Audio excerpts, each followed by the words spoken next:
And welcome back to your favorite weekly sports show. That's right, ladies and gentlemen, it is ITC Sportsball. And I, of course, am your man, Jerome Span. And I have got my two partners in crime here with me. We've got, of course, that hot take spitter, the man who rips like Dylon spits. And he also tries to collude. He is that man. You know it's your boy Mase ready to go. And of course, we have ITC's number one resident troll. He is that man that's always trying to throw gas on the fire. And last Saturday's actions were proof of this beyond a shadow of a doubt. He is that man, Daryl. You know what? You're not going to throw shots about Monopoly. Oh, no. We coming out the gates hot right now. So, ladies and gentlemen, as I have said previously, these two gentlemen thought that they were slick. They thought, hey, I'm going to be able to collude against this man and nothing is going to happen. We're going to take him down again. But guess what, ladies and gentlemen? It failed. It failed. And here is your proof, ladies and gentlemen. You see that? Boom. Them boys tried to put me out, and I put both of them out before Xavier went out. That's right. Monopoly champion is here. He's here. He's here. That screenshot only showed that it was only 4 players, not 3. So you didn't beat us. You had help. Sir, hold on. Let's talk about it now, Daryl. I had help. Really. Let's talk about it.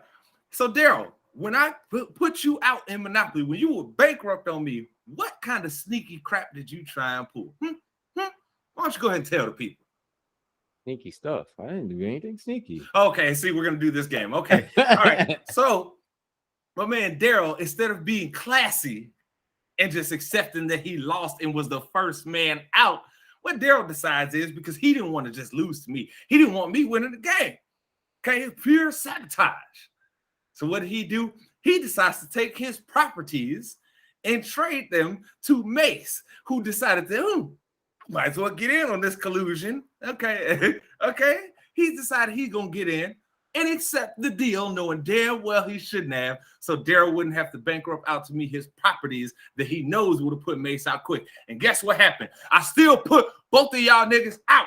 And what? So let's clarify a few facts here, because these two gentlemen have seemed to forgotten key aspects of said game.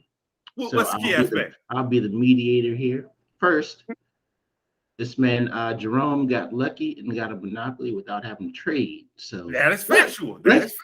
Let's talk about how the chips just fell in his favor. You know what I'm saying? 2, our fourth friend there was out at least twice. And let's tell you about the sneaky shit they did to keep him in the game. Go ahead and tell him. I would be the second person. So go ahead and tell him. This gentleman, Jerome, gave our friend Xavier the money to pay him. So he was like, hey, bro, I'm going to slide you this check. Give me the check right back on several occasions. So we talking about. And why did I do that? Why did I do it, Mase? Because you have a vendetta against me, and I don't know why, bro. I don't know why you have this vendetta against me just because a friend gave me a gift. Okay. All of a sudden, I'm the bad guy. So, okay. Is that? You stated your case. Okay. So, true or false, Mase? I said, Mase, if you was a real one, you'd reject the deal. Did you reject the deal, Mase? Okay, so if your friend gave you a sandwich, you ain't gonna take that. We're gonna stop that. If you out with your homeboy and he brings you a beer, even though you paid for your own drinks, are you not gonna accept it? Did I not give you an out, Mase? I gave you an out, and what did you do? You said, "Fuck that! I want this win." So if somebody bring you a drink, even though you paying for your own drink, you gonna slap the drink out their face? It's not the same thing, baby. It's not the same thing, baby. Shit. It's not the same thing. Shit. At the end of the day, Mase and Daryl tried to collude to take me out again. And guess you making up words. I don't even know what collusion means. I don't even know. I don't even know what that word is. You don't know what it means. You just over here making up words, bro. All I did was accept a gift from a friend. all this other Oh, yeah? nonsense that you trying to throw out there is beyond me. Okay. I feel you. I feel you on that, right? So here's the thing. I get what you're saying, but you're also full of shit. And so since you said you don't understand, here you go for you and our viewers. Here you go. There you go. You see that? Cooperate in secret or an unlawful way in order to deceive or gain an advantage over others. So Hmm. here we go. Now that you have dropped said the definition. Now we know that it was none of that because there was nothing unlawful about what we did, and it wasn't a secret because it said or mid-game. Or unlawful. It wasn't unlawful, but it wasn't unlawful because it's a part of the game. If the game lets you do that's part of the game. That's part of the game. You know that's not part of the game. You know that was you and Daryl bullshit. Listen, but bro, it's cool. I don't Because know. guess what? When do we even have time? When do we even have time to come up with said plan? Here's what I got for you. Here's what I got for you. Acknowledge me. We ain't acknowledging that win. That win is horrible. Acknowledge me. If you had to keep tribal chief. If the game was played fairly. So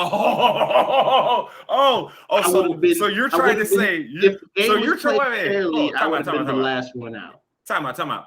Let me ask you a question, Mase. Anytime before that, when someone went bankrupt, did anyone try and pull that BS that Daryl did? Yes or no? Just riddle me this. Just riddle me this, my friend. Did anybody try and pull that BS? Or did everybody, when they went out, they just bankrupted, correct? Listen, bro, I'm sorry. Yes or no, nigga? Yes or no? I'm sorry that Daryl has a vendetta against you and don't want to see you shine. I don't know. And you went and rolled with him on that. Maybe we need to have an intervention for you too, because I don't. You went and rolled with him, so you in collusion, and you an asshole too. And guess what? Acknowledge me, your Monopoly champion, nigga. Acknowledge me. All I know is that there was a lot of backhanded deals going on, and with you and Daryl. You and Daryl opened the door, and I said, okay, if we're gonna open the door, I'm just gonna kick it all the way open. Then. So you see people doing wrong, and you do wrong. Hey, guess what, baby? My goal at that point, once y'all decided to try and collude against me, my goal was to then embarrass y'all and put you out behind Xavier. And guess what I did? Put y'all out behind Xavier. So you got no integrity? Is mine. Victory is mine. Woo! So you got no integrity right now? Is that what you're trying to tell me? Woo! I can't believe this. Feels good, ladies and gentlemen. I don't understand, but if that's collusion, then what you did was collusion. So wouldn't that make you a hypocrite? Oh, no. Let's be clear on this. I most definitely colluded openly with X in front of you guys' face after you guys colluded to try and screw me over and put me out the game. But there was no secrecy. So guess what? So guess what, baby? So guess what? Y'all got put out before Xavier, just like I wanted, and now you must acknowledge me. Yeah. You're not acknowledge me. Next time your tribal chief. Next time you say that, I hope you blow your back out and try to flex on me. Acknowledge me. I hope you pull a muscle next time you do that. You know what's sad? He's only celebrating this win because this is the only time he can win, and when it's actually more people than 3. Because you're always the first one out. Hey, Daryl, in case you forgot, I still have more victories than you regardless. So I don't know what you're even talking about, baby. What I don't need to collude to win. I win on my own merits. I don't need somebody to come on and say, oh, baby, Daryl, here you go. Here's a win because we don't want Joe to win. Here you go, baby. I don't need that. I don't need handouts like y'all, okay? I earned mine. Monopoly champion. He was handing out money just for fun. What are you talking about? Yes. Of course. Tell her how you want to. Just remember, I got the clips. So go ahead and try and lie. But yes, now to get us not 3. hey, wait. 4 people, 5 people, 6 people, 3 people, 2 people, 4 people. It don't matter, baby. At the end of the day, you got to acknowledge me. Next time you say that, I promise you're going to pull a muscle in your neck. I know it. Acknowledge me. I know it. Acknowledge me. I can see the straightening in your neck. I knew you're going to pull something. I know it. This man ain't going to be able to turn left for like 3 weeks. This man is going to be over there. All I hear is talk of haters who are mad that they have to acknowledge me. I'm tired of being accused of all these false accusations. You over here slandering my name, bro. Hold on. So you did. So okay, yes or no? Yes or no question? Name. Yes or no? Did you accept the trade from Daryl or not? I accepted a gift. Did you accept the trade from Daryl? Yes or no? I accepted a gift. So yes, then, right? So yes. No, I accepted a gift. These trades you speak of. So wait. Let me get this right. So in the game for Monopoly, you give out gifts now. A trade would imply that there was fair value. No, it doesn't. No, it doesn't. We see teams get ripped off in the NFL, NBA, MLB all the time. So no, it doesn't. Stop that. You stop that bull right now, Mase. Somebody has to believe that the value is fair. You did. You believed the value was fair. Yeah. You and Daryl did. Y'all was like, yeah, this is fair value to collude together and try and take them out again. I accept it. May I say one thing? Go ahead, Daryl. What you got to say? For my bad behavior in Monopoly, as you seem fit, I am not defending any of this as hard as you are defending this win. I don't have to defend the win. I have the proof of the win. There's nothing to defend. I don't understand what you mean, defend. All I'm telling you is I'm trying to get you two in line and do what them Usos do. Okay, I'm Roman, y'all the Usos. Acknowledge me. I don't even know who the Usos are.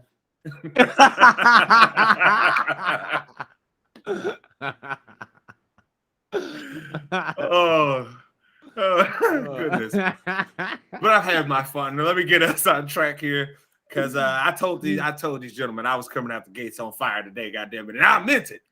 But yeah, you almost pulled a muscle in your neck too. I saw it. Never that, baby. Never that. I guarantee you ain't gonna play Monopoly. What you think? I'm afraid to play, y'all? Yeah, I'm the champ, baby. I am the reigning, defending, undisputed world heavyweight Monopoly champion. Where's your belt? Technically, nobody's defended the belt yet. Everybody's one has lost. That's why I said you're reigning, defending, undisputed Monopoly champion. You see that line in his neck? I promise you, he ain't gonna be able to turn to the left and it's gonna take him 30 minutes to hit. So halfway through the show, we're gonna see him trying to look over to the left, and he's gonna have to turn his whole body.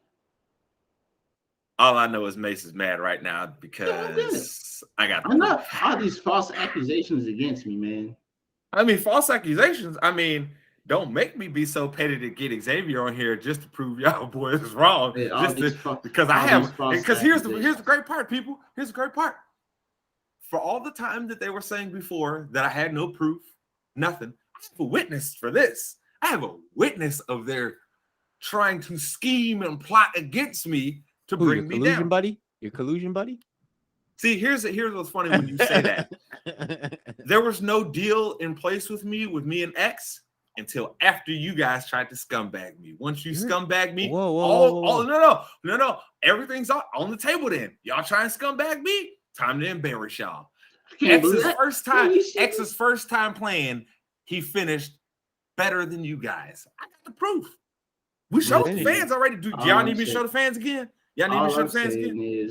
All I'm saying is that you over here slandering my name, talking about I'm colluding. I don't appreciate it. I only found out what that word meant 10 minutes ago. So all I'm saying is that you just been slandering my name for a week We better than this. Hey, Mase, if he wants to be the Charlotte Flair to Ronda Rousey, be my guest. You got to carry somebody to the top. That's all I got. Hey, that's cool. That's cool. Because really what I did to y'all was more like, you know, when we had that squash match. You know what I'm talking about, right? You mean like when Becky came in and squashed Bianca in like 16 seconds. That's what I did to y'all boys. That's called embarrassment. That's what I did. But to keep us moving here, like an hour and a half. Yeah, you did show the proof. It was like more than an hour. Oh goodness, you guys, you just don't get it. You don't want to let me shine because you're mad. It's okay, baby. I understand. Hey, you can shine all you want to because it's still dark around here. Because here's what I know. Y'all boys is mad about my success, just like Dabo Swinney is pissed off about all these players being able to get paid now. Now, once again, Mase, Dabo Swinney has decided to put his whole foot in his mouth. Now, for those that don't know, over time here, Dabo has shown that he just does not want players to get paid, right? Dabo Swinney gets very, very angry when we talk about players getting paid at all. Like he basically in his world, Dabo's like, I'm the only one that should be getting this bread. Me and my coaches, that's it. These players, who gives a shit about them? Okay, so understand this. When Dabo Swinney was asked, do you understand when people say, well, coaches like Dabo Swinney and Nick Saban are making in the 10 million range, why shouldn't the athletes be able to profit even before they get on campus? Well, this is Dabo's answer. Well, Nick Saban is 70 years old. I'm 52. None of us set markets on what we do. We live in a capitalist society. The head of Delta probably makes a lot more than the people who are checking your baggage in, but those people are vital as anybody. None of us set markets on what we do. It's just a free market we live in anything. It's just that our jobs are so visible and so public. I can tell you this. None of us got into coaching to make money, but I don't apologize for being successful. Mase, before I lose my mind on this man, Dabo Swinney, I'm going to go ahead and let you say, what the hell is wrong with this man, Dabo? So you mean you applied for a job and expected not to get paid? Yeah, bro. He said he'd do this for the love of the game. Shut your ass up. Okay, Secondly, come on, Dabo. You are still on the cusp of a dynasty. Stop fucking up. Ain't nobody gonna come play for you if you over here mad that players over here got a little change in their pocket. That sounds kind of slave masterish to me. You know what I'm saying? That sounds kind of authoritarian to me. That just sounds a little icky. You don't want none of your players to get paid while you just out here just want them to do the work, go out there and break their bodies. No money. Yeah, you over here eating a steak dinner while you over here throwing them boys a bologna sandwich. Hey, come on, Dabo. He said, fellas, learn how to say, my bologna has a first name, it is. So he wants to give out the whole free market capitalist speech. Well, in that system, shouldn't somebody be able to take advantage of their talent and be paid for said talent? Like, that's kind of how this works. Like, if you have a talent, you should get paid for it. These players have a talent. Let them get paid for it. That's kind of how this whole free market capitalist situation works. If you have a skill or you have a talent, somebody will pay you to do said skill or talent. And you shouldn't have to wait until the NFL to do so. Isn't it amazing, Mase, how so many of these people on that side of the aisle, right, that side of thinking, that they're all for having a capitalist society, right, until it's like the workers should, the ones that are mainly doing the work should benefit. Then they're like, no, we shouldn't have to pay them. That's not right. We're the ones that own the company. We should get paid. And it's like, nah, bruh. Nah. That's not it. It's just so stupid, man. Like, even Nick Saban has acknowledged the fact that if this is the way, he's already come to terms with it. He was like, listen, he's already come to terms with it. I don't want to skip ahead to some other shit, but he's coming to terms with it. But Dabo just seemed to he just can't get with maybe he understands that Clemson isn't going to throw their money around. Maybe he already knows. Maybe he's been told from boosters or the board or whoever who his athletic directors probably got a sent a message down from the board to him like, hey bro, we ain't slinging money like that. Like, but here's where I don't believe that. Though, Mace, we know in the South, right? Some of these schools have boosters that have a whole lot of want to, right? You gonna tell me that these Clemson fans that have been waiting to win forever, that have been a laughing stock for basically forever, now they have a chance to win and they don't want to pay money? I'm sorry, I don't believe that, dog. Like, look, hold on, Mace. If A&M got boosters, Clemson got boosters, bro. That's all I'm saying. If A&M is willing to pay money, then why isn't Clemson? You know what I mean? I don't get that. That makes no sense to me. That like I said, it's the only thing that I don't understand it. Like, why else besides Dabo being a jackass, which is just 1,000% possible. He could just be a jackass. He could just be one of those people who think that the only people that deserve to get paid in the company is the person that owns the company. That could definitely be. That could be. Yeah, that sounds a little slave masterish, if you ask me. Dabo trying to get nominated for that Mitch McConnell, though. But for those who don't know, what Nick Saban asked when he was basically asked on the current state of NIL and how it affects college football, he said that creates a situation where you can basically buy players. You can do it in recruiting. I mean, if that's what we want in college football, if that's what we want college football to be, I don't know. What Nick Saban is telling y'all is, look, I know what the game is. I'm all right with it. Because I'm gonna get my players. I'm good. We got want to down here at Bama. The rest of y'all, but do you really want that? Because I can tell you this much: Bama boosters got a whole lot more want to than everybody else. So good luck. And they don't have those problems like Texas, Mase, where it's like, oh, we got to take on this legacy player. Yeah, we gotta have, that's true. We got to get this legacy guy in here and give him a roster spot and let him play because he's got a family name. Like, nah. They don't have that problem. They say, we're trying to get dubs around here. What's your family name? We don't care. I don't care who you are. If you can't, if you ain't got a dub attached to your name, we don't fuck with you. But yeah, so look, man, at this point with Dabo Swinney, I just have to say he has got to be one of the biggest jackasses I've seen, just because, plain out and simple, my boy, you are putting your foot in your mouth. You are cutting off your nose despite your face. Okay, the players are what got you to where you was at, Dabo. And it's very evident of it now, right? Of this last year showed us more than anything. Dabo, those players, you know, those transcendent quarterback prospects that you had, those bevy of bodies that you had to throw in on the D lines and stuff all the time. Yeah, those were the players. Because guess what? All your great scheming and coaching them up this year, what did that get you, Dabo? What did that get you? You didn't have Trevor Lawrence or Deshaun Watson back there slinging that damn pill for you. Which one? What did that get for you? How many wins you had? Exactly. But Dabo Swinney, you are a wholehearted jackass. And boy, but look, Mase, by the end of this year, we might have to be renaming the award the Mitch McConnell / Dabo Swinney at the rate that he's on. Because he just keeps like think about it, over the past like year and a half, this man just every time we hear him speak, foot and mouth, like over and over. So we're gonna see where this one ends up going here. I think it's gonna backfire on Dabo in the long term. I'm gonna say it now, right up front.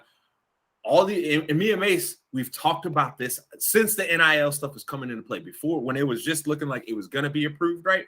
We said this: these coaches that don't get on board, you're gonna pay the price in the long term. Because at the end of the day, there's always going to be another coach that's in that player's ear saying, hey, dog, we already got a deal and get paid. Place. Exactly. Like, we already got you. Hey, we already got a house for your family to move into. Come on, baby. We good. So and see, I think here's the next step in the NIL. Coaches are about to start getting like team-wide deals going to where like, hey, bro, you come here. we already Well, got you set. We already got well, that's the University of Miami. They have a couple Yeah. of those in place Yeah. already where Yeah, bro. everybody on the team getting paid. They're like, hey man, you gotta get out there. Hey, bro, as soon as you get here, you gotta check. Now you can go out and go make you some more money, but you come here, you gotta check. Hey, babe. And then, hey, tell my nigga, listen, I said, what's happening? But yeah,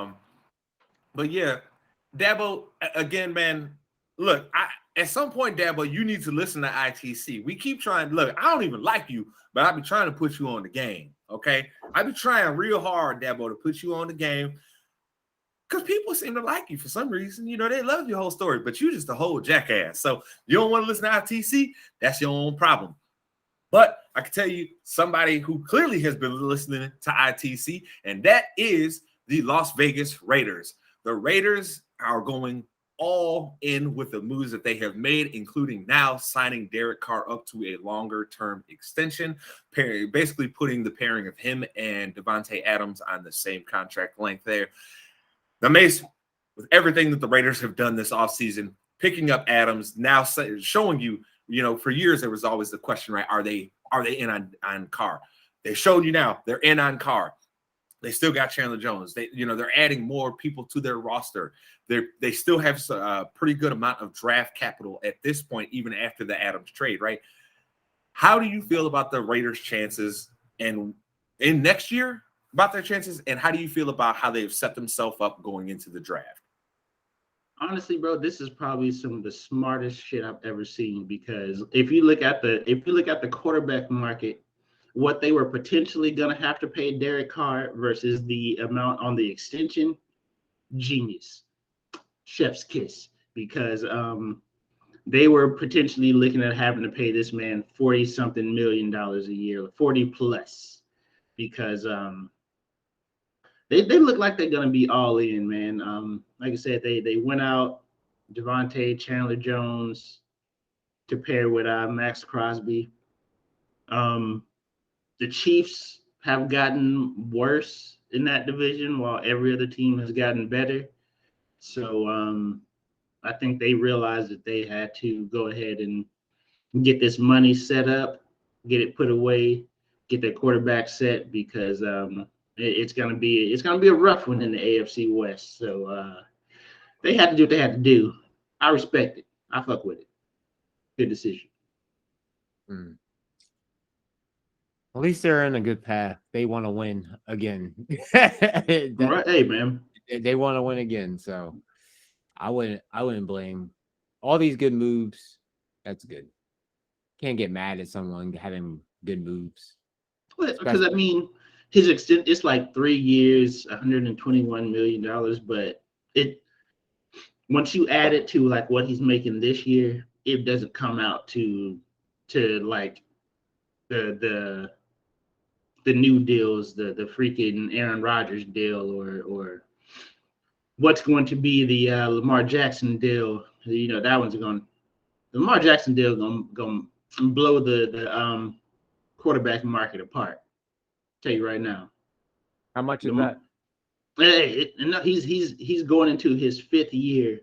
Like, they picked up his 5th year option, and he's going into his 5th year this upcoming season.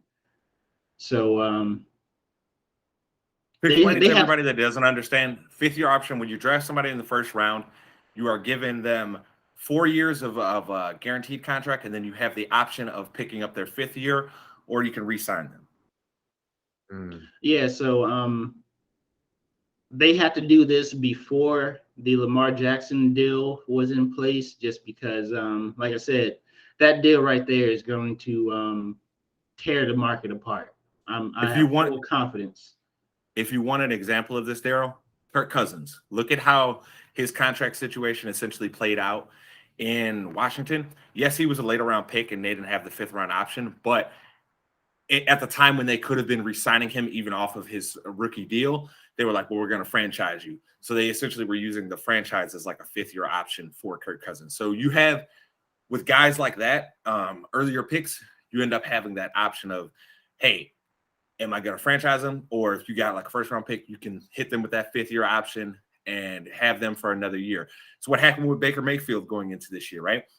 Baker Mayfield, first round draft pick. We were talking about in the offseason whether Cleveland was going to pay him or not. They didn't. At this point, they were like, well, we'll probably just exercise a 5th-year option. Then they got Deshaun Watson, and now they're trying to ship him out the door. Whatever team gets him probably picks up his option, for the 5th year and calls it a day. Okay. Makes sense. Yeah, bro, I'm all in on what the Raiders have done this offseason. It shows me, and it should show Raiders fans that they have every intention of winning and winning this year.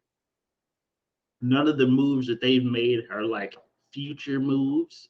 While yeah, Derek Carr and Devontae Adams can probably be at the top of their game for another 3 years or so.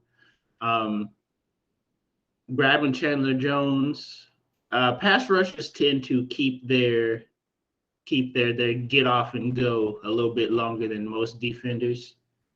But hey man, I'm all in on what the Raiders have done.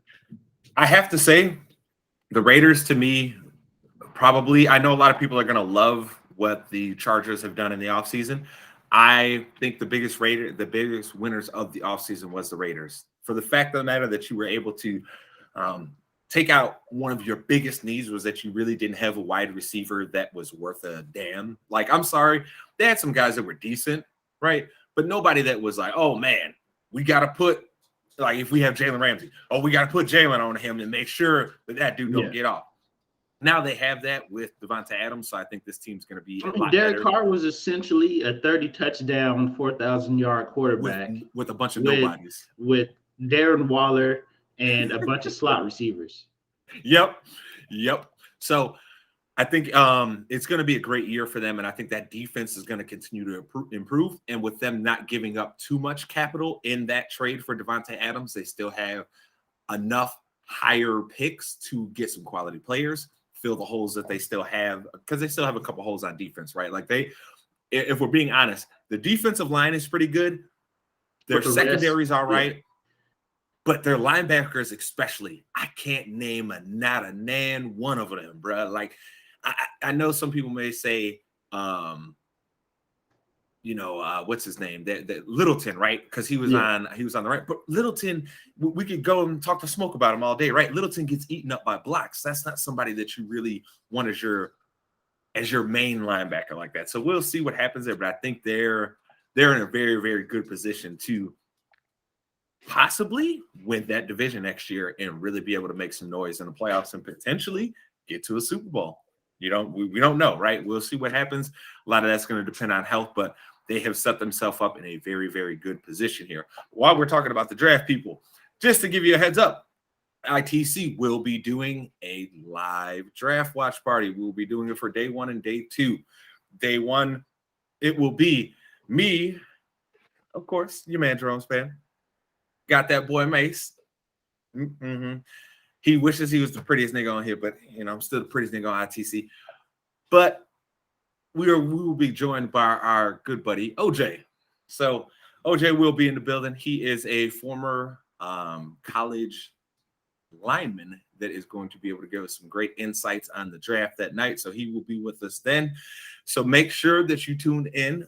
We will be posting the links on our Facebook page, Twitter's, Instagram, all that good stuff. So just make sure that you are with us for night 1 and night 2 of the draft, because we will be there to give you analysis of all the picks. I promise you, people, we'll give you that, but I don't know if you're going to get a sports ball that week. Your boy's going to be tired as hell. That's going to be like 6 hours of live streaming. I'm going to be exhausted by the end of that. I can't promise y'all that, okay? I can't do that.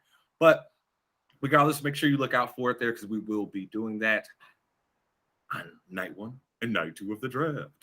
But yes, moving forward here, this week we started seeing the NBA playoff games start commencing. In a sense, right? Because that's essentially what the playing games are now. They're an extension of the playoffs. So all the playoff games start commencing. And Mase, I gotta ask, whose performance were you the most impressed with so far from what you've seen, and whose performance disappointed you the most? The most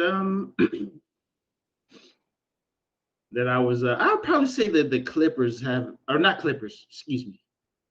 To hell with him. I'm about to say, I really? gotta The wash my Clippers? mouth out. with old playoff P? You mean him with playoff Clippers. P?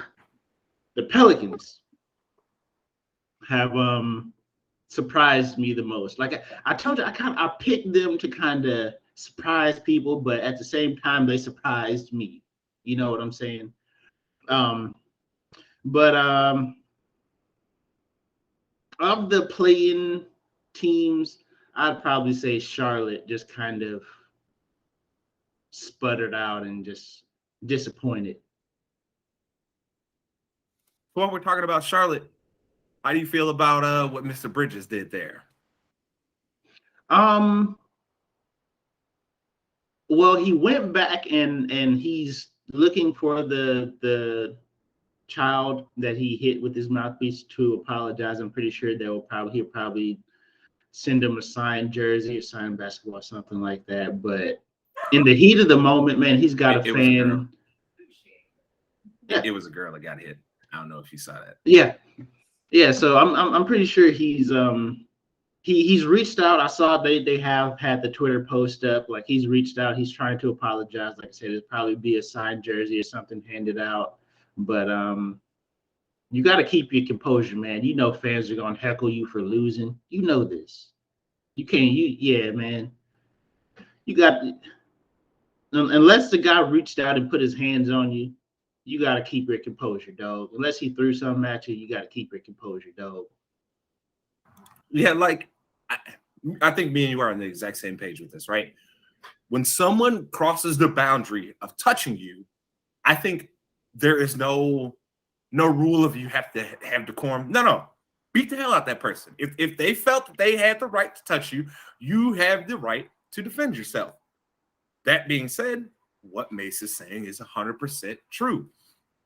Miles, I understand you were upset. It was probably very frustrating.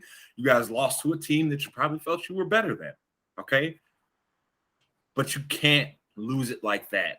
And the only reason I say that is because simply it's never going to look bad for the fan.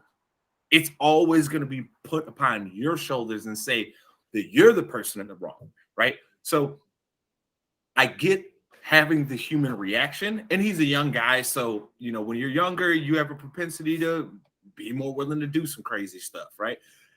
So I'm not going to judge him harshly and try and talk about his character and all this. Like, no, that's all crazy. It was a moment, right? Nobody really got hurt. It was just a moment. But I will say for the long-term viewing of him in society as a person, he has to try and avoid incidents like that going forward, because what's going to happen now is that now the media is going to have a target on his back, which means as soon as he does anything a little bit questionable or gets a little angry, yelling at the refs and stuff, now he's known as the angry guy. And we, all three of us, know here, it is not good in this society to be known as the angry black man. That it never works out. What you mean? Stop speaking narratives. We like angry black men. What are you talking about? Yeah. America does not like angry black men. Okay, plain out simple.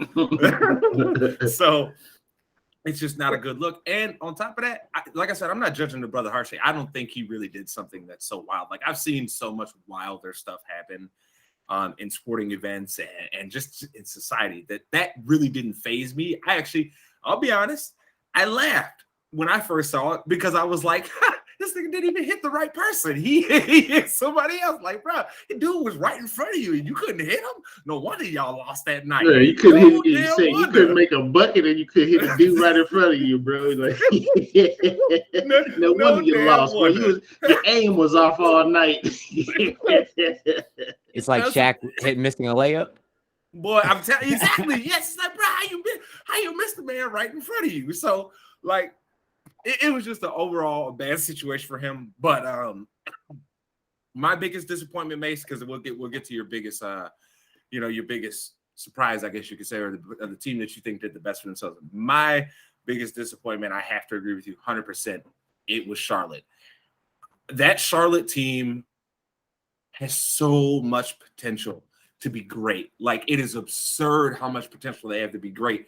But like a lot of young teams, they're up and down too much. There's not like you got to understand, even the 96 Bulls, who everybody holds in such a high regard, right? Yes, they finished on top of the heap, but they had moments where they were playing up here, but then it only came down to here. They never let it drop, the variance drop all the way down here, right?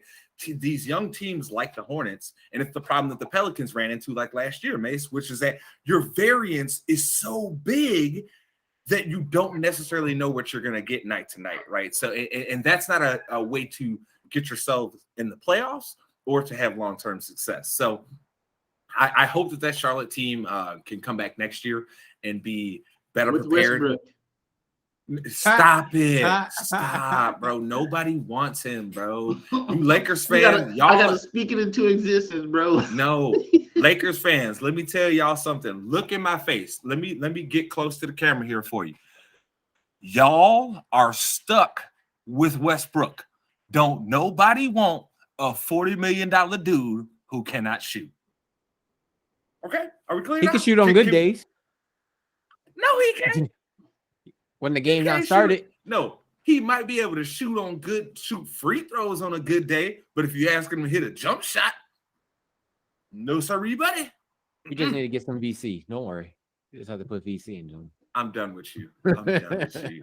This is not 2K. This man is real life, and he is falling off a cliff. Okay. And while we're here, let's talk about it. Since you brought up the Lakers, Mase, how do you feel about the Lakers scapegoating Frank Vogel in this whole situation? Oh, that's a bunch of bullshit. I'm gonna tell you straight up, man. Listen, when you gave this man players who could defend, look at how well the Lakers played. You gave him a bunch of broke down, no need, no jumps, and Westbrook, and look at what he was scapegoated out because you can't blame LeBron, you can't blame AD. I saw something, bro. This is the craziest thing to me. In the Lakers losses, so like the official LA Lakers Twitter page, they always put like a player up on with with their win, loss, whatever. In the Lakers losses, they have never put Anthony Davis, LeBron, or Westbrook on those covers. Never been them in the losses. They've never been blamed, not one time for a loss. They've never been the face of a loss for LA. That should tell you everything you need to know about why. You already know what I'm about to tell you. You did it again, Mase. You call him his name, damn it. That is not his name. Thank you. He's never been. His name is Street Clothes around here. They have never been the blame for the losses. And I'm telling you something. This season, I'm putting more on Anthony Davis than any other player because Westbrook should not have had the ball in his hand that much if Street Clothes was available. Street Clothes, if he was available, the ball isn't in Westbrook's hand that much.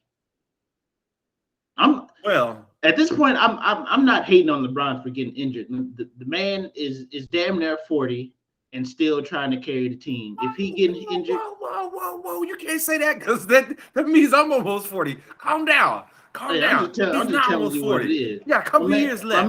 My man is closer to 40 than he is 35. That's all I'm saying. You ain't have to say it like that. Do they both have that vein about to hit up right there? hey, and just to prove you wrong, you see that? Looking to the left, looking to the right. It's a little bit stronger on the left than it is to the right. I'm just saying. You see that shoulder dip a little bit. So you see that thing? It was like all the way up there. Oh, God. But no, man. God. But seriously though, man, the way they did Frank Vogel, man. Charles Barkley said it best, man. He's a scapegoat for all of this, and it's a bunch of bullshit. Think we get Barkley in there to replace Westbrook? Probably better. Shit, at least Barkley would understand what he could bring, what he can and can't do. He would understand his limitations as a player. I think that's my biggest issue with Westbrook at this point, is that I know I'll never say he doesn't care about winning or losing, right? Because you can tell by how hard that dude plays. He wants to win, right? But I don't think he has the self-awareness that he needs at this point of where he is in his career, right? And it's always the thing that you worry about with guys that have that uber athleticism, right? The guys that are just that plus athlete, even at the NBA level, they're faster, they can jump higher, they can do all this other stuff. Once it falls off, unless they have developed their game already to be sustainable, it's going to look a lot of the times like what Russell Westbrook's looking like. I'll be honest with you. One of my favorite players of all time, top 3 for me, Allen Iverson, right? Those last 2 years of Allen were a little rough. I won't lie. You could see the fall off. You could see it. I mean, it's never fun to watch these guys fall off, but it happens to everybody, especially if you were just a plus athlete that a majority of your career, that's what you depended on. And if we're being honest, I'm sure Russ puts his time in the gym. I'm never going to say that this is a dude that don't work and don't put in his work, right? But you can clearly see that he's just one of them guys that, hey, and I know you've seen this in your life, and Mason, I know you've seen it too, Daryl, where some dudes, no matter how much work you put in with them, how much you show them about it, they just can't shoot. That's just not what they do. Like me, like I'll be honest with you. I can shoot the ball decently, but I'm not really a shooter like that. Like I have homeboys that are shooters, right?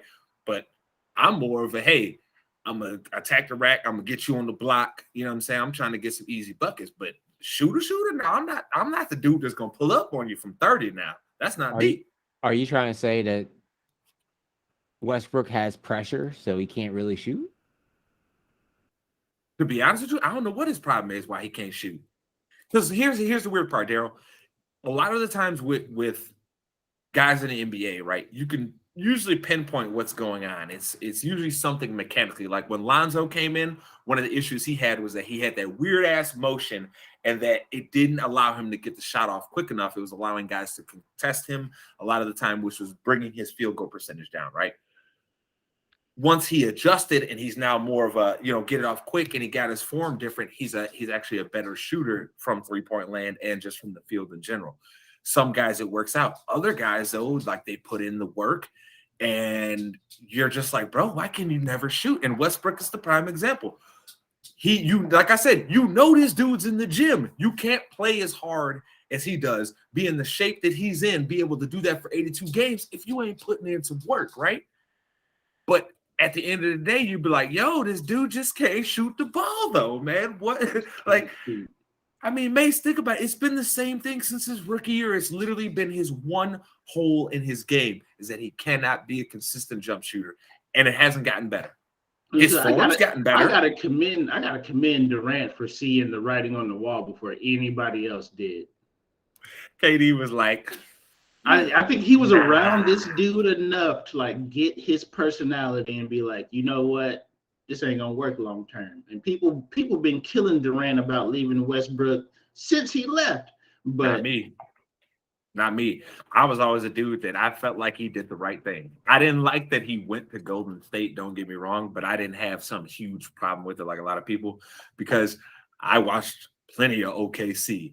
And if y'all watched that OKC and Golden State series, there was one guy who played them out of game 5 and 6, and his name was Russell Westbrook, okay? He played them out of both of those games, dude. So I cannot.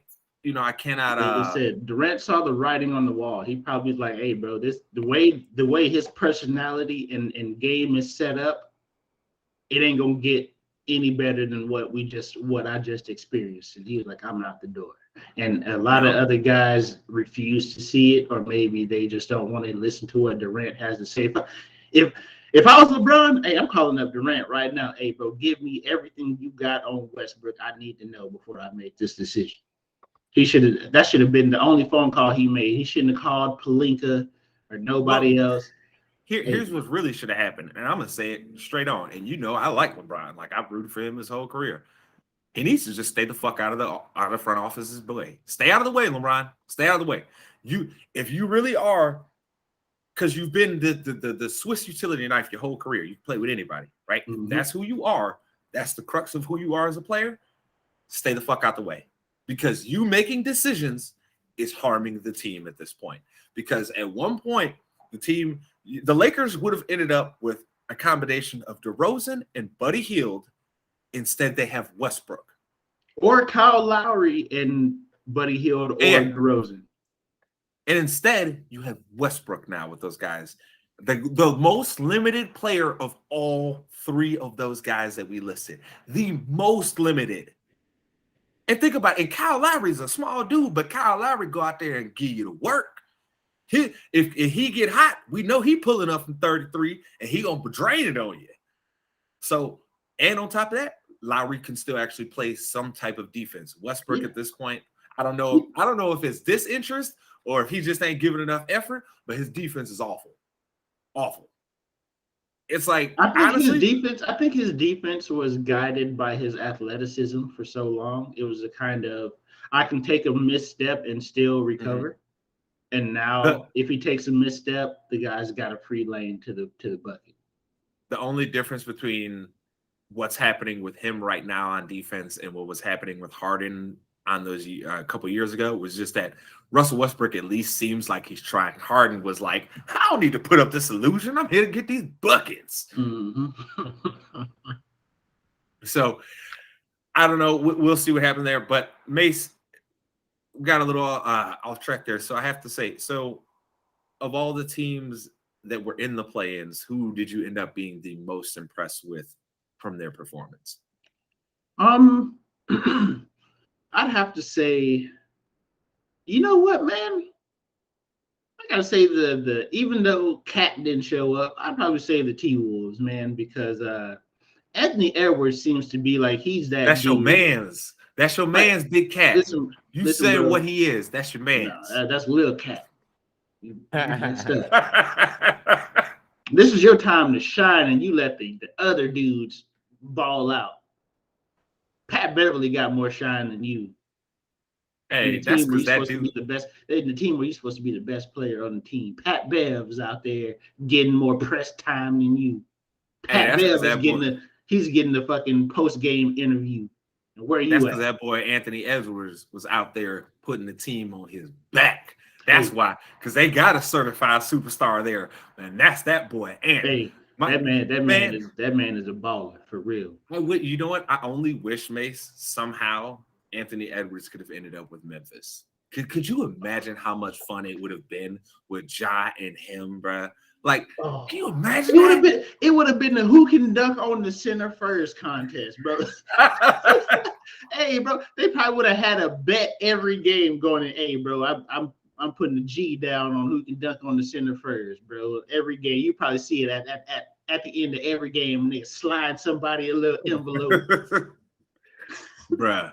That would have been so much fun. But luckily for Karl Anthony Towns, Minnesota has him because that boy ain't scared, dog. And that's why I think this series, if we're going to talk about it right there, I agree with you. They're the team that I was the most impressed with because Anthony Edwards showed me that he's ready to step up in these big moments. I will say that series, that's the one in the first round. All the other series, like we've got some good matchups, but that's the one. Minnesota and the Grizzlies, boy. Well, now that is if Karl Anthony Towns could stop losing his damn mind and getting fouled out with 7 minutes left in the damn fourth quarter. Okay, Karl, look, man, Cat, I'm gonna tell you something, bro. I'm gonna tell you something. You went through a lot, brother. I done been nice about what I done said on this show about you because I know you done went through a lot. But it's the playoffs, nigga. It's time to step it up, baby. You get paid a whole lot of money, my dude. And it's time for you to show that you can put that team on your back. Plain out and simple. I'm going to put it to you real. I don't give a shit if you call yourself the biggest, the best big man shooter ever. I don't give a shit. What you going to do in the playoffs now, Cat? Because I'm going to tell you something. Ain't nobody on Memphis that should be able to guard you. And look, Steven Adams shouldn't be able to guard him, right? If we just talk about skill sets and everything. But Mase, I bet you this man, Steven Adams, old gold tooth, about to give this man to work. I bet you he about to give Cat fits. He gonna have that man. Hey, Cat gonna catch a couple technical fouls. Listen, bro, I'm gonna put it to you like this. Cat gonna get dunked on by Ja before Steven Adams get dunked on by Anthony Edwards. And that's a damn shame. What Mase, what is with all these soft? I ain't saying they're soft as human beings, right? But what is how they play? What is with all these soft ass big men we have now? I don't know. Like, ain't no way I can be 7 foot. Embiid and Joker are the only ones that play big. Right. Oh, these guys are the top guys. Let's talk about it, right? So Embiid, Joker, they play big. Now, Big Cat, he plays soft. Street Clothes, he plays soft. You know what I'm saying? Street Clothes don't even want to guard people his size. I'm saying, bro, like, what is with all these soft ass big men we got in the league right now? I'm sorry. I don't want to sound like the old man sitting on the porch yelling at people walking down the street, right? Yelling at clouds and shit. I don't want to sound like that, but I'm sorry. I come from watching NBA to where if you was one of the best big men in the league, you remember Big O? Yes, that means that not only did you give your team buckets, but when people came down there, they knew you might throw their shit into this next row. You know what I'm saying? You might just make that happen. Now it's like dudes.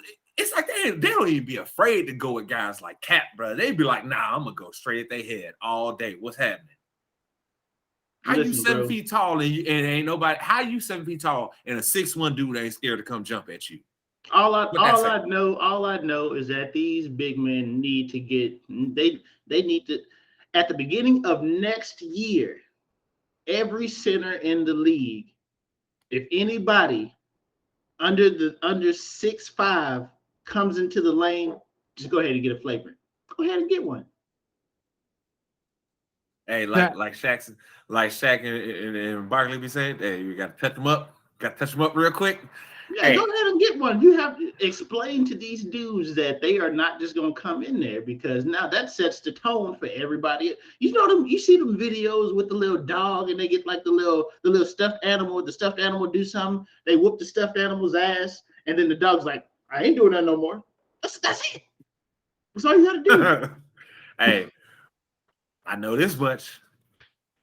Joker and Embiid to touch you up. I know that much. They You ain't got no problem. playing on them boys, they gonna touch you up. They gonna make you think about it twice. They ain't got no problem. Man. Everybody else just wants to get dunked on by Ja. That don't make no sense to me. I ain't with it. So for game one, who do you think is like going to set the tone for any of them? Like for the lineup for all game one, right? What do you think? Are you just talking about the Minnesota and Grizzlies series, or just playoffs in general? Playoffs in general. Who's going to be like spotlight that they're going to have to talk about the most? What do you think? What team? I'm gonna have to go with Because I will tell you, so is Jazz Mavericks, Raptors Sixers, Hawks Heat, Bulls Bucks, Pelicans Suns, Nets Celtics, Nuggets Warriors, and Timberwolves and Grizzlies. I think the Nets, obviously, I feel like they have a chance to upset the Celtics, just because in playoff series, usually the best players kind of outweigh a lot of the other issues that a team may have.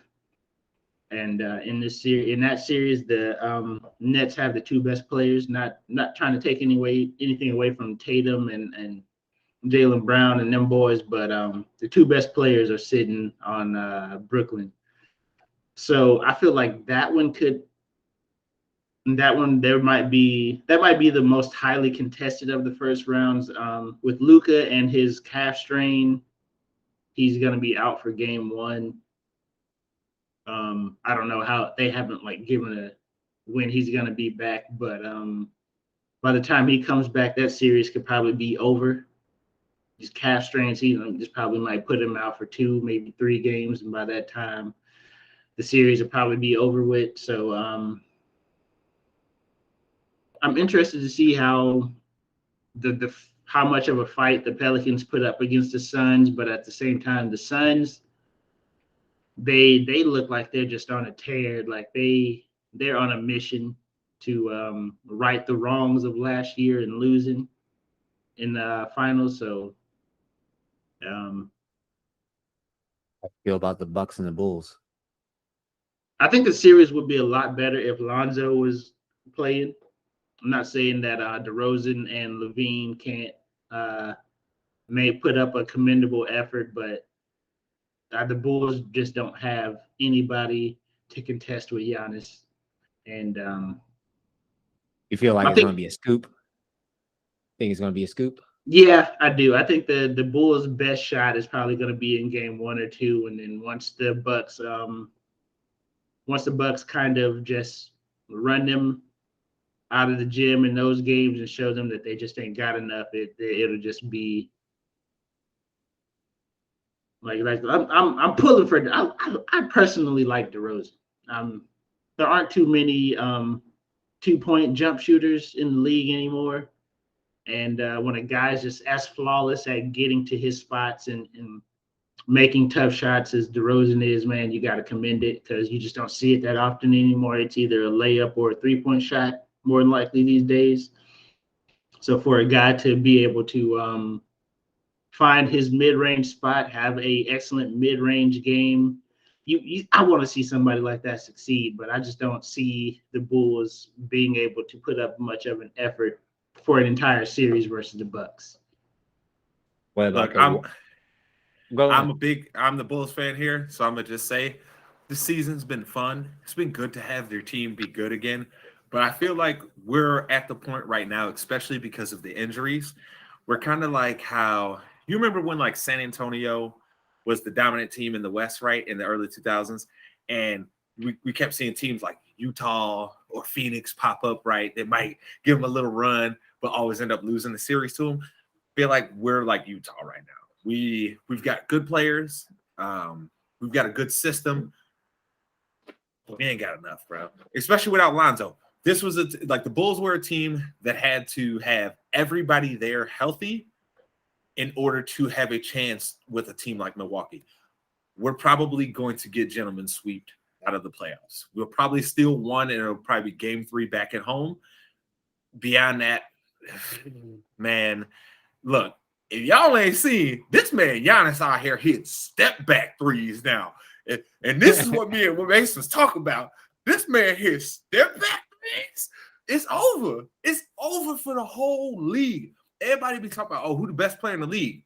It ain't even a fucking question to me. His name is Giannis Antetokounmpo. That's who. Okay, and it's not even close. Not even a challenge. Look, I love Kevin Durant. You was the best player in the league for about 2 years. And then this man, Giannis, was like, nah, I hit step back threes now. We good. So would y'all say, okay, so we got the Bulls and the Bucks. So do you think the Warriors and Nuggets is another scoop? No. If you want to be honest with you, I think the Nuggets is about to give them boys the business. They don't have a person that can guard Joker on that team, and all them dudes gonna get in foul trouble quick. Draymond is about to, if he even plays this series too, like very well, because I know he's battling his injuries on and off all year. Whoever they put on Joker, he probably about to put up like 30 a night. So good luck. And you can't, and the Warriors can't count on Clay. I don't give a damn if he just had 40 or whatever in that last game. Good for him. He's still been playing ass since he came back. Yeah, I mean, I think he's had like 2 good games since he's come back. I mean, you got to commend the guy. 2 straight ACL tears on each knee. Like I said, I thought it was wild, the fact that this man just out here just raw dogging his knees out here. Like, you mean you tore both your knees up and you ain't got a sleeve, a brace, and no, you just raw dogging your knees after 2 years? Hey, whose knees are better, Clay's or Carmelo? Yo, you stop. I'm done with you. You stop. You are. I think the Nuggets are gonna get this series. I really do, man. Even without Jamal Murray, man, that as a team, they get it. They know how to play well together. Like I said, nobody on that team can guard Jokic. I'm gonna say it, mates. I'm gonna say it. They're better without Jamal Murray. They don't have to, because now Instead of you trying to run plays for him and try and get Jamal these shots, no. We know where we're going. To the Joker, and he'll figure it out. If you're open, he'll get it to you. Because Jamal Murray is another one of these guards like Donovan Mitchell. Very not efficient. Like, just you can get buckets, but you don't always do it in efficient ways. And we know when it comes to the playoffs, that's when your efficiency really comes into play. If you cannot get in a bucket in an efficient, easy way, that means you're probably chewing up clock, and you're more likely to then also miss the shot or have a turnover. So I don't trust Jamal Murray too after watching him in the playoffs before, Mase, because if we're being honest, what cost them when they was in the bubble was him. It was him. Because look, I understand Joker didn't play at the level we were expecting. But if Murray could have supplemented some of that, they would have been fine. But his nights, even when he had his good nights, wasn't that efficient. He still had to take a shitload of shots. And tell me how many teams win besides the Golden State Warriors where your point guard is taking most of your shots. Speaking of efficiency, did you hear my man Jalen Rose get on James Harden's head talking about his field goal percentages look like concert dates? Hey, he's not wrong. All right, look, this was 15. I think what's happened now is exactly what we was talking about, Mase. Hey, he going to Brooklyn. I don't know if that's a good idea. There's a whole lot of strip clubs out there that would love James's business, and he seems to have been in those places because, boy, he has been playing like trash. That's what happens when you go to Philly. That's what happens. Nah, bro, you can stop that. Just your hate for Philly is not gonna bleed in and start talking dirty about Philly on the show right now, because then we got to deal with a whole bunch of angry niggas in Philly. Like, I'm cool on that. All right, I'm cool. But regardless, though, I don't. To the point, though, I just don't think Jamal Murray is that great of a player. I think he's actually overrated, because when you've seen that team have to play where it's just Jamal Murray, they are not very good. So got no faith in that man. None at all. But so I have to ask, Mase, since the playoffs are set and we are at the point now where all the teams are in, all the seeding's done, who's going to the finals? I'm not going to ask you who's going to win yet, but I need to know who's going to the finals. I really just don't see anybody getting in Phoenix and Milwaukee's way. I just don't see it. So you see a repeat of last year. Yep. I like I said, I wish well for Embiid, but man, you have James Harden on your team, and he is one bad playoff quarter away from just completely checking out in the playoffs. So good luck. Good luck, man. Philly, you guys screwed yourself when you made this trade. You were better off when you should have just rolled it out on the season and see who else you could have gotten in the offseason for Ben Simmons, because I openly admit he wasn't going to play for you guys anymore, and it wasn't going to work there, right? Embiid, as the man on that team, had already made his decision.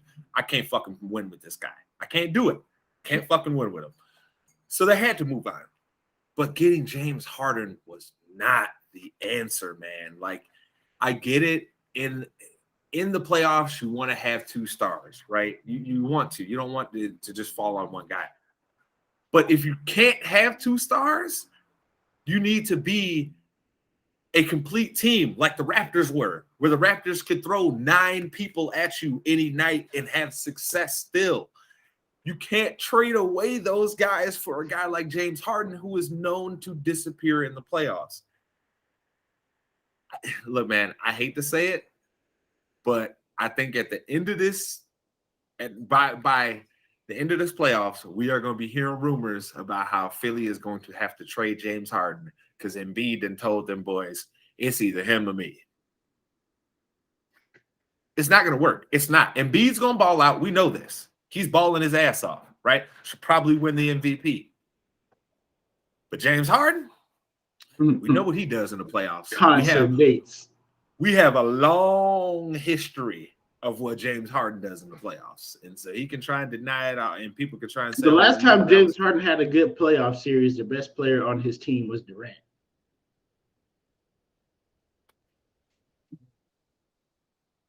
You know what? That's fair, because even when they got to the conference finals there, he was still playing like dog shit, but Chris Paul was balling. Like, he was balling out of control. So yeah, that's probably a fair thing to say. Well, Philly fumbled the bag once again, another year. So hey, this man Daryl is so happy. He's so happy the Philly is just is gonna be miserable.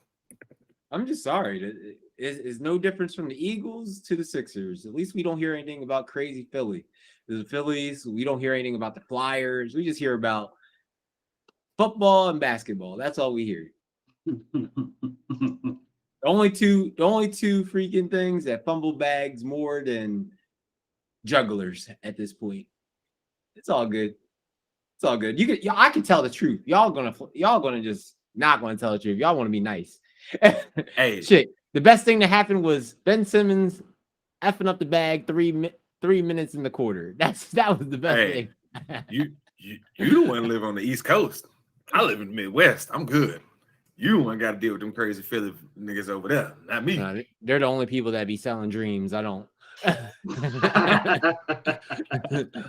I stay in my state. Wow. I'm the guy that wear a Warriors jersey in that stadium. Yes, I would. See, and y'all wonder why we call him a troll. See? You see? I want the smoke. Can't with this dude, man. Okay, how about this? Can I get your honest opinion for the Raptors and Sixers? Who's gonna win? Oh, it's gonna be the Sixers. The Raptors don't have enough. They don't have anything to guard Embiid. Look, as long as James Harden doesn't come out in this series and decide he's going to try and prove to the world that he still got it and that he's still, MVP James Harden, yeah, they'll kill him, because the problem for Toronto is who the hell you got that's gonna guard Embiid? Who? You gonna put Siakam on him? Go put Siakam on? He will murder Siakam. Pascal for president, bro. Pascal for president. You stop it. Stop Pascal for president. I'll say right now. Pascal for president. You stop it. You stop it. You know what? That'd be a good bet. The Raptors beating Sixers. You know what? I do have to mention though that what is it? Thibault, whoever it is for the Sixers, one of their wings. He won't be able to go to Toronto because he's unvaccinated. So I mean, I don't know how the impact of him not being able to play in Toronto, but hey, just so you know, there are players out there who are jeopardizing their team's ability to win games by not being vaccinated at this point still. So hey, there's that. Hey, all I'm gonna say is the Boston Celtics is so lucky that they didn't have to play them Raptors. Half their damn team would have been out. So that would have been nuts. Y'all very, very, very lucky. But speaking of stuff that's kind of crazy and outlandish that may get up under your skin, ladies and gentlemen, this is your favorite segment of each week. This is Mase's Madness. Oh, Jesus, the lights went red. Oh, the lights. It's the lights. Oh, Jesus. So, as some of you may know, the preseason polls, the way too early preseason polls for college football have been out. As we expect, Alabama should probably usually always one or two, Ohio State, blah, blah, blah. But what I want what's really got me tight right now, how in the world does the University of Texas keep creeping into these top 25s?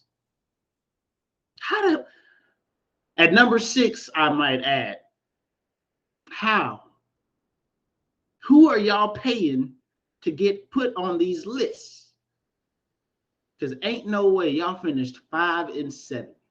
Ain't no way y'all are the number 6 team in the nation. Because a lot of them same fans is them ones to be hooking them horns. They get drunk on that cowboy juice too. So we're gonna disregard what he said because this is my segment.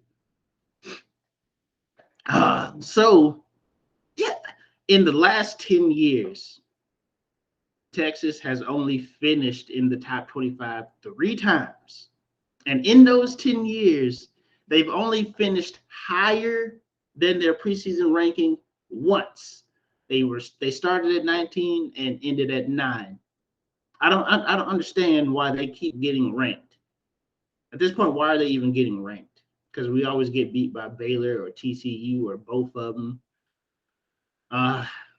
It just makes no sense to me that how in the world, like, who are y'all paying? Who are y'all paying?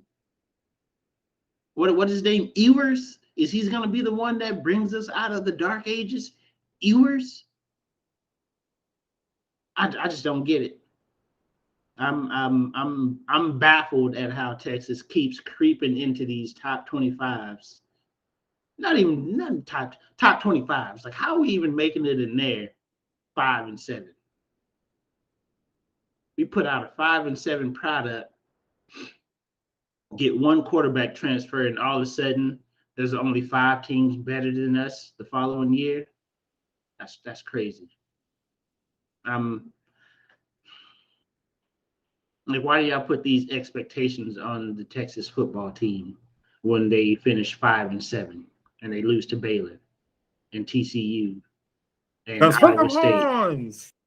Well, they need to hook some W's. That's what they need to be hooking. Damn them horns. Hook some wins. That's what you need to be doing, because this don't make no damn sense. Ewers transfers from Ohio State, and now all of a sudden only 5 teams in the country are better than y'all. Stop it. Stop it. Y'all can't even consistently beat Iowa State. Now all of a sudden Ohio State and a few other teams are better than y'all, and that's it? Stop it. Who are y'all paying to get on these lists? I need answers. Who are y'all paying to get on these lists? I need to know, because if that's the case, y'all got too much money to be. Y'all have too much money to be slinging around to just, hey, bro, just put us on the list. Top 10, 500,000 right here. Slide in that. It's because they get drunk on that hook 'em horn Kool-Aid instead of the cowboy Kool-Aid. Because get drunk on some wins. Get drunk off some wins. Y'all finish Texas people right now. Y'all finished the season 5-7, and somehow the 6th best team in the nation.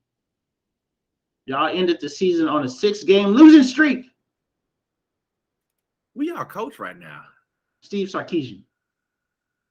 They gave Sark a top 6 team. Oh Lord, this is worse than I thought. Hey, look. For y'all that don't understand why I'm reacting like that, go look up Steve Sarkisian's record when he's like in a top 10. Ooh, woof. Oh, woof. Nick Saban out here giving dudes the bag. You be a coordinator for Nick Saban for 2 years. I promise you're going to get the bag, because Texas gave him the bag just to finish 5-7. Hey, all I'm gonna say is I sure remember when they was complaining about Charlie Strong doing better than that. You feel me? Charlie Strong didn't even have a losing season. The worst thing that anybody from the University of Texas can say about Charlie Strong was that he was recruiting kids from Florida because they were good. Yeah, that's when y'all were better. That's you feel me? You feel me? That's where the great players were coming from. Like, what are you supposed to do? all of our players that are currently in the NFL, like within the past like 6 to 7 years, majority of the defenders were the guys that Charlie Strong recruited, that he brought in. I'm not saying that they're huge contributors and all this and that, but Charlie Strong put a product out on the field that could win. And since then, you've gotten guys who have been forced to recruit Texas guys again. And look at us, 5 and 7. So I have to ask, Mace, was it so much that Charlie, like, because I've only kind of viewed it from the outside, right, and read a few stories here or there, but from the outside looking in, what it seemed like is that because Charlie wasn't doing things the traditional way that they were used to, that they kind of were like, we got to get this dude out of here and get back to how we do things. Am I about right? That is you hit the nail on the head right there. Charlie was not going to these Texas high school football conferences and appeasing these Texas high school football coaches in the same manner that that these other guys here have done. He wasn't interested in recruiting legacy players. He wasn't interested in going out and treating players a certain way because of who they were. He pretty much, hey, bro, either you're going to act right or you're going to sit on the bench. There was no in between. He had a foothold in Florida, so he was comfortable recruiting there and actually recruited good players from Florida. And it just rubbed a lot of the Texas boosters the wrong way because maybe some of their guys were getting overlooked or whatever the case may be. I don't know. But you definitely effed yourself up by running Charlie Strong out of the building. Mace, they should have just accepted it and let their boys go to A&M and the Tech. Yeah. Boy. Oh boy, I know there's some Texas families where that is like blasphemy to them. Oh yeah, you either go to Texas or nothing. Yeah, listen, I've said this plenty of times. I don't know if I've ever said it on the show, but I don't know a single person that did not go on an athletic scholarship to the University of Texas or Texas A&M that did not know that they were going to those schools by the time they were 15. Like straight up. I don't know anybody that went to those schools that didn't earn an athletic scholarship that didn't know that they were going to those schools by the time they were in high school. By that time, they knew they were going. They knew exactly where they were going. Probably well before then, but that's when I found out that they knew that they were going. Texas then got to the point to where Texas Tech, A&M, and TCU may legitimately be better football programs than them. Yeah. Tech and has A&M. Listen, A&M, they got a lot of money, but we should never be. Y'all, the University of Texas, y'all got the most money. Let's not even talk about money. A&M got that cashish, okay? But Tech and TCU, hell, I think Baylor's even had a higher winning percentage than us in the last like 15 years or so. In the past 10 years, including when they had Art Briles, who should burn in hell. Yes, they're if we can go back 15 years. If we go back 15 years, Baylor's win percentage is better than Texas's. Yeah, bro. I mean, that's where the Texas football program is. Baylor is now a better football program than you. Texas Tech is now a better football program than you. TCU is now a better football program than you. And if people have the choice between A&M and UT, they're choosing A&M every single time. So, I mean, how did y'all get in the fucking top 6? Who are y'all paying?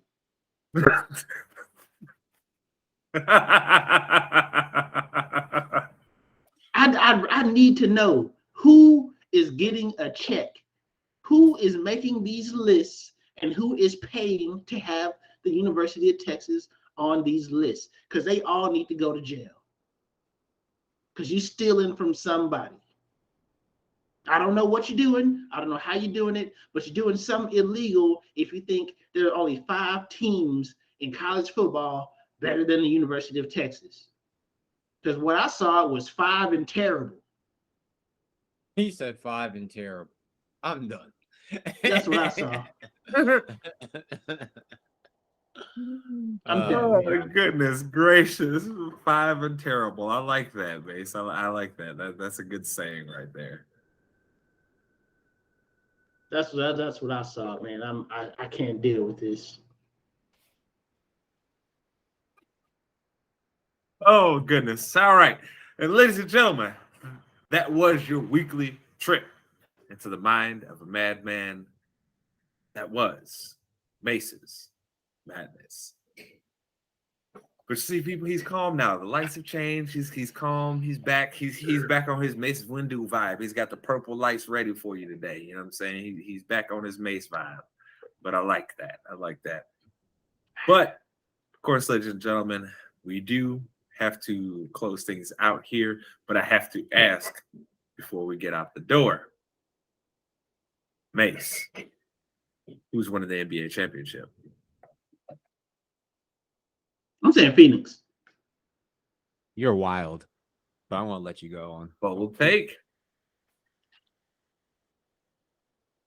Look, I, like you, am picking another Phoenix and Milwaukee NBA Finals. But unlike you, I am saying the Milwaukee Bucks are going to repeat because I don't see how the Phoenix Suns can stop that dude who is the 6'11", do-it-all, including now starring step-back threes, Giannis Antetokounmpo. Sprained ankle.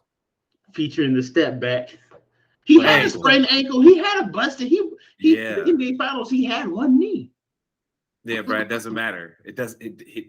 Look, man, he is one of the rare dudes that you see in sports that where even when things are going bad for him, his level of play hard never goes down. It actually seems that like when he plays bad, it seems like he's playing even harder, which is weird because like you're already, when you watch him, you're already like, oh man, he's at 100. But it's like if he starts playing bad, he's like at 150. He's like, no, we going crazy. We gonna make this work. We ain't losing on my behalf. Hell no. So with Giannis being the best player in the league, them still having the core of their team, including Lopez, is now coming back in a very important time for them. I would have to say that for me, it is Milwaukee. I think Milwaukee is, without a shadow of a doubt, the best team in the NBA. I know during the season, before the season and stuff, we talked about a lot about Brooklyn and the potential that they had. They did not live up to it. What we told y'all, though, was they were probably going to end up meeting up with Milwaukee again in the conference finals. And guess what? Milwaukee said, well, we took care of our end. But Brooklyn, not so much. So I have to say, I'm going to put my money on the best player in the NBA, and that's Giannis. I know some people may want to say whoever they think, Embiid, Joker. Look, man, I've seen Giannis do it in the playoffs multiple times. Them years when they lost in the playoffs, it wasn't him. Go look at Middleton's numbers in those years. He was horrible. Oh, okay. So I don't blame him. But, yeah, I'm going to have to go with Milwaukee repeat here. Daryl, who you got going to the NBA Finals?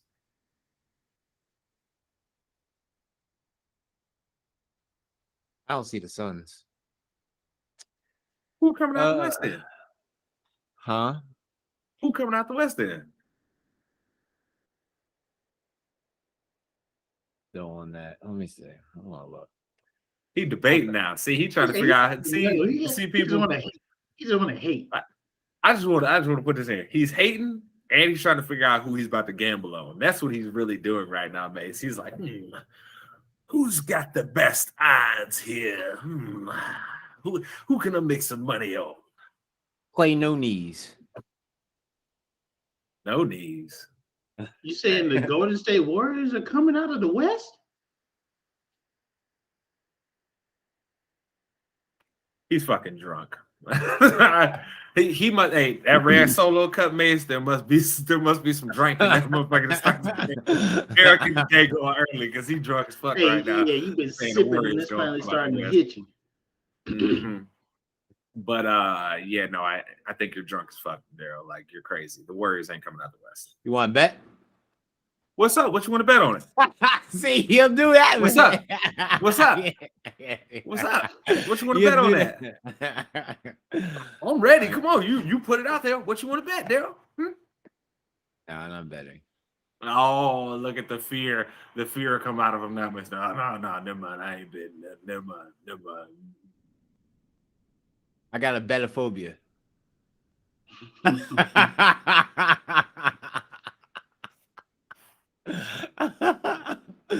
Done with this dude. Done with him. Nah, I see. Yeah, I'm really picking the Warriors. I'm not drunk. I'm really betting. What's up? What you want to bet then? I'm not betting anything. Who coming out of the East, bro? Well, who's your other team? East. Yeah, I might have to say Bucks too. Hey, boy. I knew he looked at them standings real quick. He was like, damn it, Philly was actually good. I can't say them Bucks, man. There's not a dead deer in any highway to make me pick the freaking Sixers, yo. Man. There's no way. Hey. Shit. They might also have Ben Simmons back on there. You stop. Mase, tell the people where to find you at. You know, man. Twitter at funky_stuff09. Instagram, Nindaime Summer. I can't spell it, so I ain't gonna tell you how to spell it. And twitch.tv/Swaggy Mase. It is spelled just hey man. Words be whooping my ass sometimes. Twitch.tv/Swaggy Mase. It's spelled exactly like it is sound with 2 G's. Daryl, Mr. Low Elo janitor himself. Tell the people where to find you. Twitch, Twitter, Instagram, Low Elo. Low Elo. You should see Twitch because that's when the next Monopoly is going to be on because you ain't going to pull this BS no more with these screenshots photoshopped all day. oh God.